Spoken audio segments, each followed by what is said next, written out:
ਇੱਕ ਬੱਚਾ ਰੋਣ ਡਿਆ ਤੇ ਰੋਣ ਤੋਂ ਹੀ ਡਾਂਸ ਕਰਨ ਲੱਗ ਪਈ।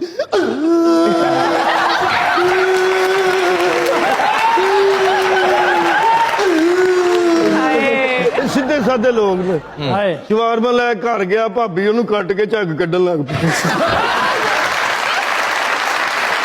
ਉਹ ਸ਼ਵਾਰਮਾ ਪੈਕ ਕਰਨ ਦਾ ਉਹਨੂੰ ਕਹਿੰਦਾ ਠਹਿਰੀ ਮੈਨੂੰ ਮੂੰਹ ਵੇਖ ਲੈਣ।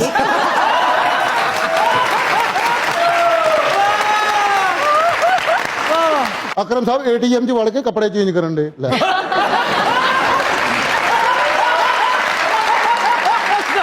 ਅਕਰਮ ਸਾਹਿਬ ਦੇ ਅੱਬੂ ਕਹਿੰਦੇ ਬੇਟਾ ਤੂੰ ਜੋ ਸਾਡੇ ਨਾਲ ਕੀਤਾ ਹੈ ਨਾ, ਅੱਲਾ ਕਰੇ ਤੇਰੀ ਔਲਾਦ ਵੀ ਤੇਰੇ ਤਰ੍ਹਾਂ ਹੋਵੇ।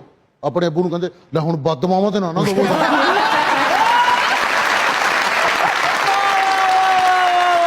ਇਹ ਆਪਣੇ ਅੱਬੇ ਨੂੰ ਕਹਿੰਦਾ ਨਹਾ ਲਾ ਤੇ ਉਹ ਫੌਤ ਹੋ ਗਿਆ ਖੁਸ਼ੀ ਨਾਲ। ਉਹਨੂੰ ਫੇਰ ਨੂੰ ਆਉਣ ਲੱਗੇ ਤੇ ਉੱਠ ਕੇ ਬਹਿ ਗਿਆ, ਕਹਿੰਦਾ ਇਹਨਾਂ ਗੱਲਾਂ ਤੋਂ ਮੈਂ ਮਰਿਆ।